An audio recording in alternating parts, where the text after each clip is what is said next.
Hello, everybody, and welcome to the LFC Transfer Room with myself, Louis Fell. It's good to be back, finally back in the country, back in the normal studio, and it is time for the matchday morning, matchday countdown, if you will, for Liverpool versus Bournemouth. It's, needn't I say anything more obvious than we are not where we want to be right now. But we've had a sprinkling of good news last night for anyone who was around or on Twitter or even watched our stream a bit later in the evening than our usual 7:30.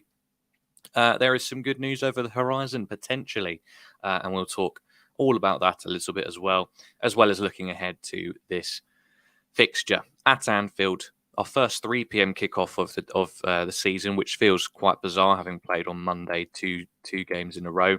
We're back to good old standard 3 p.m. kickoff, which means it's not on the telly, which means I have got to search for other means to try and watch this game. So therefore, I'm sure there'll be plenty of problems that arise from that as well. But hey, we'll work on it and we will watch this game together. We'll, of course, be live for the watch along at 2:30 p.m. this afternoon ahead of the 3 p.m. kickoff. We've also got some team news as well.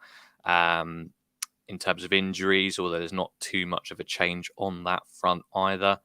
The likes of Thiago Alcantara, Curtis Jones, Diogo Jota, even Kelleher and Joel Matip. Today's game, too soon for them to even think about making the bench. The same goes for Konate, Oxlade-Chamberlain, Calvin Ramsey, Darwin Núñez, all the same. Darwin Núñez, of course, suspended as well from that quite stupid incident back in the day from the Crystal Palace game. So we'll come back to that in a minute. But yes, of course, the big breaking news. Thank you, Jen. Thank you very much for the super sticker. Much appreciated. Please do make sure you are liking and subscribing to the video if you haven't done so already. The big news from yesterday, we'll go over it again, even though the boys did cover it all. Morning, Chuckle. Sorry, good morning to everybody in the stream as well. Jazz158, Rigo, hope you're doing well. Anthony, of course, and Jen, and Hyler as well, top of the morning. Núñez almost freed. Yeah, this is his final game. No, hang on. No, it isn't. He's suspended for Newcastle as well. I forgot about that. Newcastle's going to be a horrible game. I'm not looking forward to that one at all. But let's not focus on that. Maybe we'll have a new midfielder by then. Who knows? 5 days to go until the transfer window slams shut. It's been open for a good 3 months. And Liverpool, supposedly experts in the transfer window, supposedly getting their business done early. We know who we want. We know how we're going to get them. It's all brilliant. Trust the process. 5 days before the end of the window, and Klopp comes out and tells everyone that we are basically going for a midfielder now. Whilst this is music to many people's ears, I must say, it's a little bit frustrating. It's a little bit frustrating that we've left it this late and that we've actually announced it like that. Like that's almost trending news now. You know, not just Liverpool accounts, but all over Twitter, that is trending. So it's whoever we thought we were going to get or whoever we're interested in, I'm sure that the opposing clubs have added another 10, 20, maybe even 30 million onto their price tags. Or maybe it's already done. I think that's what a lot of people have kind of hinted at, the fact that it's very unusual for Klopp to actually make these statements saying that we're definitely, that we are looking for someone and kind of admitting defeat. A lot of people have suggested that when you read between the lines, that means that we're actually very close to signing someone. Now, whilst that's, we don't know that for sure, I think that does make the most sense, doesn't it? Because as I said, if not, you've now alerted clubs that you are desperately looking for a midfielder.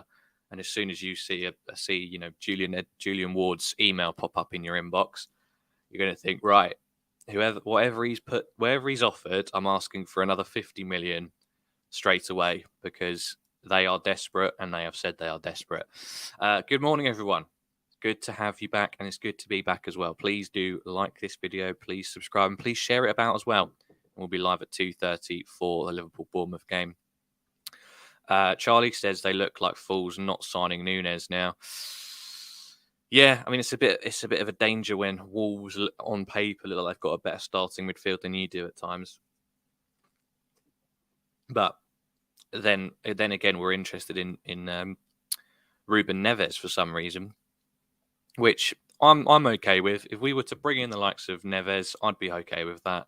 One, he's a decent player, and two, he is a Man United target. I know their priority is, or supposedly is, Frankie de Jong, although that looks like the deal's pretty much in the mud for Man United now. But that is their main target, but their secondary, or their A, B, C, D, whatever choice he is, he was on their list. He was on Eric Ten Hag's list, Ruben Neves, and I'm sure the midfield they would have liked to have built with Ruben Neves and Frankie de Jong. I mean, that would push them up a few places, wouldn't it?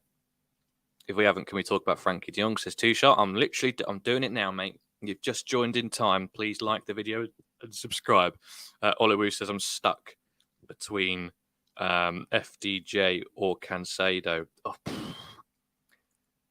I mean, if that decision is about wages and stuff like that, then I can understand why it's a bit of a toss up, because Frankie de Jong is on exorbitant wages. Cancelo not as much. But if we're talking about pure quality and ceiling, I feel like it's got to be Frankie de Jong, isn't it?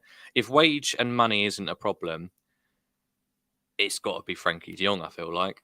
But the wages are going to be a problem. That's the thing. I think we've all jumped the gun a bit on assuming we're going to get Frankie de Jong based on, well, I mean, the Times put it out there, and I'm sure he was on our bloody list, and we had a look at him. But I think it was probably a pretty quick conversation between, Klopp and Ward and the recruitment staff when they saw what his wages or his wage requests were.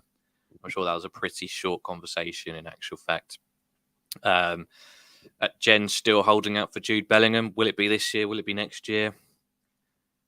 I feel like it's next year, isn't it? But I don't know what Jen thinks on that one, actually. We're more desirable than Man United, says Jazz. I think so. But they would offer stupid money. That's the thing. David Maddox said De Jong, so I don't believe it. Terrible source. Oh, well, there we go then. Charlie, and I don't mean this sarcastically at all, the head of sources on the LFC transfer room, he knows exactly who's reliable and who's not. Says it's a terrible source, that whoever mentioned De Jong, David Maddox. So, I think we need to brace ourselves for not getting someone as good as Frankie de Jong or as big a profile as the Dutch international. Most of the signings lately have really been hit by inflation. Some of it is just stupid. I feel that if we get a midfielder, it will cost a lot. The vultures are circling. Exactly, Isla. Everyone knows now. Even if I was the team that Liverpool apparently, according to some people, may have already agreed a deal with or be in a very advanced talks. As soon as I saw that press conference, I'm taking a step back and saying, whoa, Julian, my friend. Let's bump it up a bit. We knew you wanted a midfielder, but we didn't know you were desperate. And, but Klopp didn't want one, and now he's doing a massive U-turn on it. Let's get that up. Barella won't leave Italy, plus he's untouchable by Inter. This is the thing. A lot of people, I think, have underestimated Inter Milan. I think a lot of people maybe don't know where Inter Milan are at as a club now. Not only are they getting back to the top of the pyramid in Italy slightly, with a league title last year or the year before. I feel like Klopp wouldn't have said that if a deal wasn't 99% done. Not going like, no, I agree with you. I totally agree with you. I think that is the most logical way to look at it. And that's what I mean. Inter Milan, a lot of people have underestimated them and the position on Barella. Yes, Barella may want to join. Yes, we may be able to pay his wages or do whatever, and Klopp may have a bloody good relationship. He might have taken Barella out to dinner. But Inter Milan are owned now by one of the richest people, or at least the owner who's put the most amount of money into a club in the last decade out of any club in the top 5 leagues in Europe. The owner of Inter Milan has put more money into Inter than the Man City owners, than obviously the Newcastle owners, because they've only been here for so long. Even Chelsea with Abramovich, he's put more money directly into the club than any other owner in the top 5 leagues over the last decade. And yes, maybe that is a potential breach of FFP, which has been turned a blind eye to. I don't know. I'm not an expert, but they are very, very strong financially. And if they don't want to sell him, they do not need to sell him. Even if he wants to go, they don't have to. They can do what they want. This is not Borussia Dortmund we're talking about, where they need to continually move players along and get new young ones in to keep making a profit, and that's their business model. That's not what Inter Milan are now. So we'll see, won't we? Jazz158 says, who would your top 3 midfielders be? As in to buy, I think. Look, if I could, this is, I don't know, because it's just like, well, what's actually reasonable? I don't know. If I could pick any midfielder, I would want to get Frankie De Jong in the door to play as a number 8. I don't think De Jong could play as a 6 for us. I think he can play a 6, but a 6 for us is different to what a 6 is for Barcelona. And I'm not sure if he's got that in his locker, but as an 8, 100% could do a job for us. He could potentially be that metronome on the left side, help out with Thiago's injuries and what have you. Yeah, Conor Gallagher, no, don't like that. Conor Gallagher, I mean, I think he's as with most youth. I know Mason Mount and Reece James have come through and done decent, but he's been screwed at Chelsea. He doesn't suit what Thomas Tuchel's trying to play at all, I don't think. The formation they've got now and the roles of those players, Conor Gallagher does not fit. An out-and-out, box-to-box, arriving late in the box midfielder does not suit Chelsea at the moment, I don't think. They're looking to play a slightly more, not structured, not slower, but he would always suit a team that's a bit more unpredictable and a bit more like really fast and furious. You know what I mean? Like Liverpool 3 or 4 years ago, he'd have been fantastic for. And a team like Crystal Palace, they're going to do a lot of defending, and then they'll have chances where they can burst forward, etc. And that's not necessarily what he would get at a top club like Chelsea or even like Liverpool. So I'm not 100% sure. Saw the news on the way back from the club, and at the time I wasn't sure, but now I'm definitely sold on Neves. He's the one, plus he could take the shooting free kicks. Not to be a party pooper, but pretty sure De Jong will take a pay cut to stay at Barca. He's been dragging his feet transfer-wise. Obvious he's longing it out until the window closes. Yeah, I mean, that whole thing about a pay cut and him actually taking it, I think is quite... I'm a bit lost on that one, because I thought the whole point was he was staying around because he didn't want to take a pay cut, and he didn't want to mutually cancel his contract, because why would you lose out on all that money from the rest of his deal? And he just didn't really want to go to Man United either. I thought that was the thick of it. So why he's now taking a pay cut, I don't know. Maybe he really does just want to stay at the club that badly. I don't know. Paqueta is not yet signed with West Ham, so there might be time for an 11th hour hijack. De Jong's wages are impossible for Liverpool. No, totally agree on De Jong. And again, it's unrealistic, isn't it? But I'd feel sorry for West Ham if we did that, to be fair. I mean, is Paqueta the one? I don't know. I really don't know. Liverpool ain't getting top 4 this season. Well, who knows? Let's talk about the game a little bit. We can always catch up on transfer rumours on the watch along. But let's talk about this game. I'll go back over the team news because I know a lot of people weren't here when I first did that. Carter says De Jong hasn't had a team like us, City or Bayern, come in for him. We could definitely change his mind. Well, yeah, we could, but could we pay his wages, or would we want to pay his wages? I don't know. Make sure that you do like the video, subscribe to the channel, not the other way around. And if you'd fancy becoming a member and supporting us out even more, you could do that by pressing the join button or going to the link in the video description that says become a member. It's $3.99 a month. Me and Jen are members.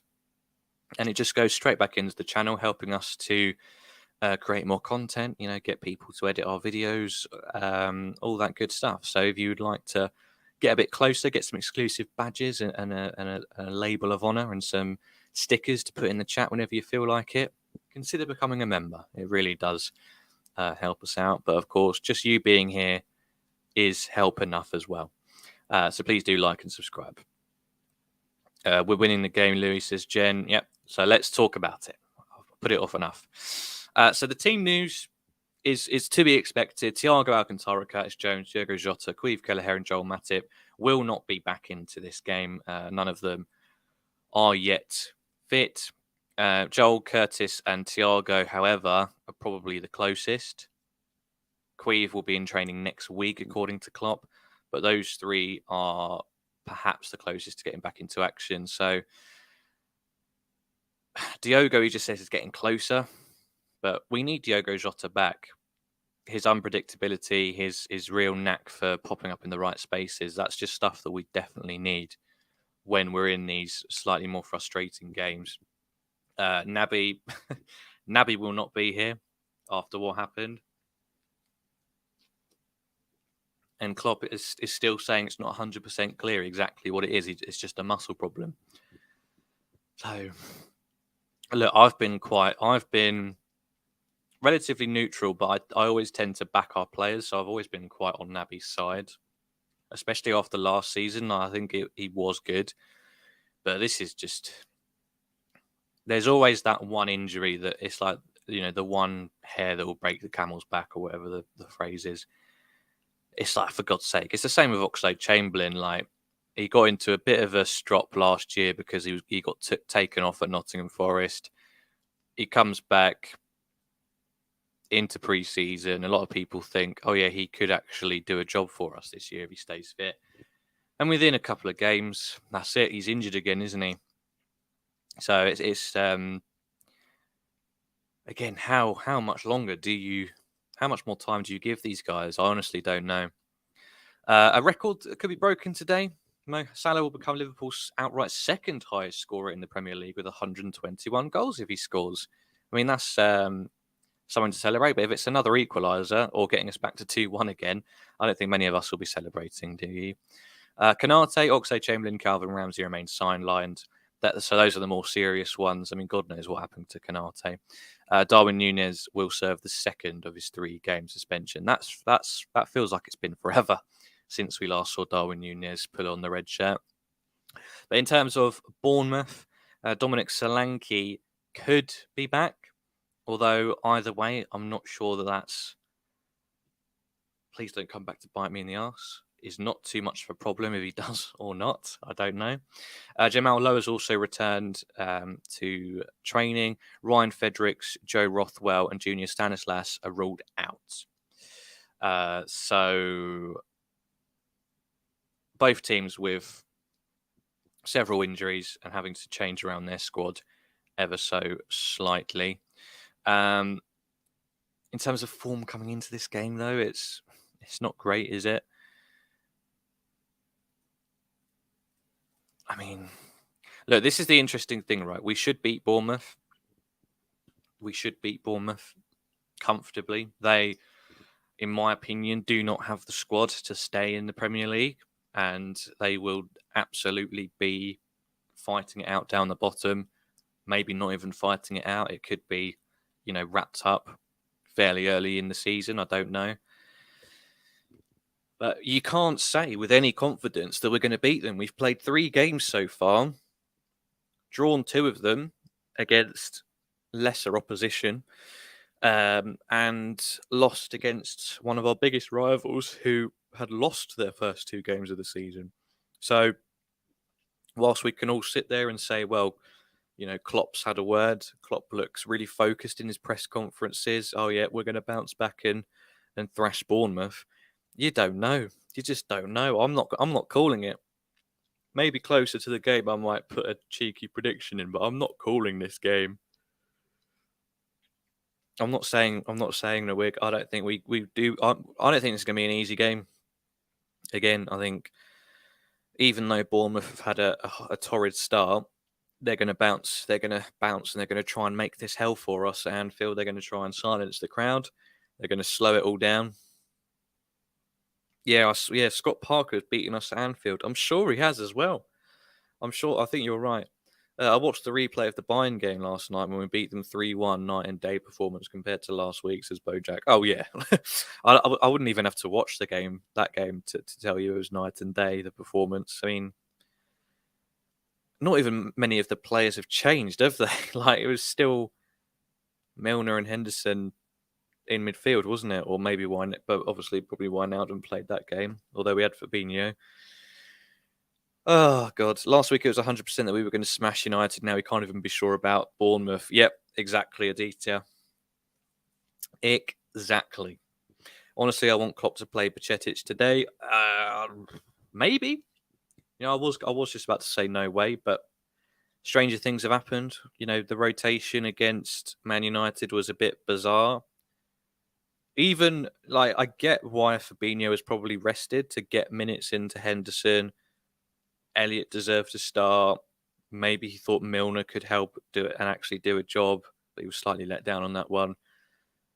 And Fabinho maybe is a bit out of form, but even an out of form Fabinho as a 6 is better than Jordan Henderson. So that needs to revert back to type again. Even if Henderson has to start today as a number 8, do that. Don't put him as the 6. It was bad. And again, I back my players so much. I've supported Henderson through thick and thin, but he ain't a number 6. I'm telling you. Maybe I don't know. Maybe I don't mean this to come across as really disrespectful, but maybe for a championship side or bloody, I don't know, Fulham or Bournemouth or Palace, maybe he could be a CDM for those teams. But for us, trying to win every single game, trying to control those games and trying to compete on all fronts, he ain't a number 6. He can't play as a number 6 for Liverpool. It doesn't mean he can't play number 6 elsewhere, but he can't do it for us. There's too much weight on that role. It's too important. And we saw it laid bare against Man United. I've never seen such a big gap between midfield and defence. I've never seen us look so open as soon as we lose the ball. We played a high line all of last year and caught teams offside hundreds of times. And it looked fairly comfortable. Monday looked terrific. It did not look comfortable in the slightest. And that's not all down to Henderson. The whole team was naff. Don't get me wrong. Van Dijk didn't have a good game. Gomez, not very good. But if Fabinho was in that game, even at half of his best, I don't know. I don't know if Man United score 2 goals. Maybe they get 1, but because they were genuinely just on it that day. But Henderson, nah, he can't be our out and out number 6. So again, that throws into question like the type of player we're going to go for. Are we going to go for someone who just plays as a number 8? Well, obviously not. We're going to go for someone who's relatively versatile, but then they need to be able to master that number 6 role. Otherwise, there's not much point them being able to play CDM when they can't play a number 6 for Liverpool. Because it is a specialist role, absolutely.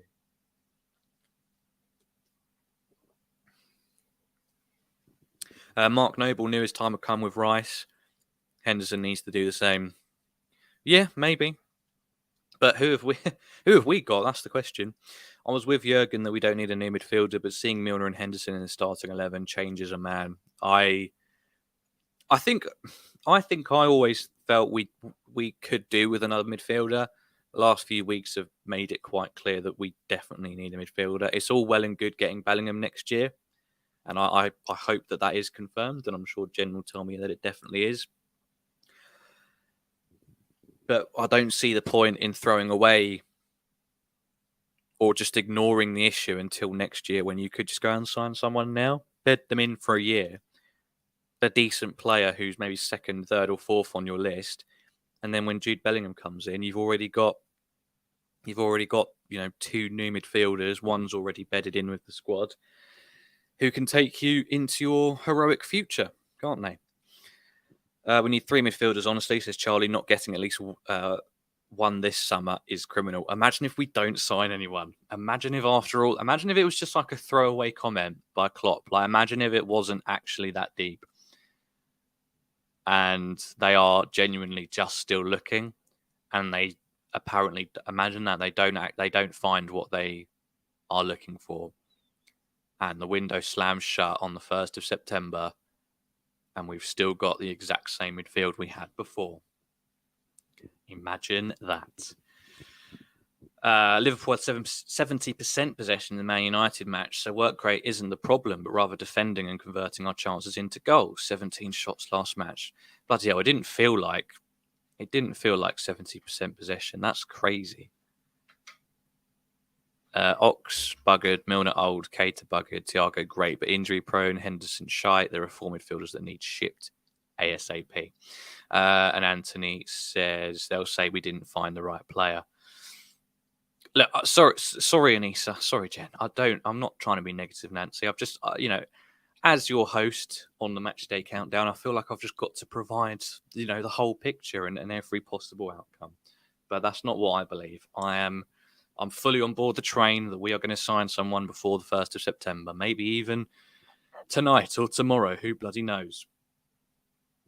But first of all, we've got to beat Bournemouth.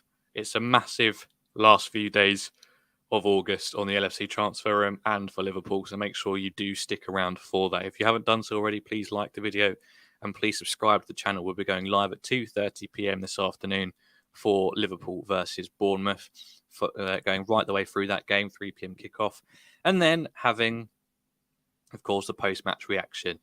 And if anything else develops throughout the night, we will definitely make sure we are live for that as well. And we go live every night at 7:30 as well. So this is the best place to be for all of your Liverpool news. It will be me. I will be doing the watch along. I'm back where I belong. Usual setup. It's going to be. I'm looking forward to it. It's just a case of finding a way to watch the game, and hoping that works for the full 90 minutes. We can't play Man City football with Burnley midfielders. The truth, I don't expect to hear anything during the day as we have a game anyways. Exactly. I don't think anything happens until at least tomorrow. Probably not till. But this could easily go until deadline day, quite easily. The same as Fabio Carvalho, but fingers crossed we get the paperwork done in time. Otherwise, that would, even if we signed a midfielder, but we couldn't get them till January, I think people would have a meltdown. Don't believe the Leandro Paredes rumours, but that's all she wrote this morning. Well, we're going to have plenty of content going up over the next few hours and days, because lots of rumours, of course, flying about. So we're going to have loads of stuff going up, probably even before this game gets underway, actually. So keep an eye on our channel. Today, tomorrow, Monday, we're going to have lots of videos on potential players, on rumours, all that good stuff going out. So this is the place to be. Thank you very much, everybody, for watching. I'll see you in a few hours, 2:30 p.m. ahead of the game. Stick around for that. Like this video, subscribe to the channel. We go live every night at 7:30. Take care, and I'll see you in the watch along. Have a nice morning and early afternoon.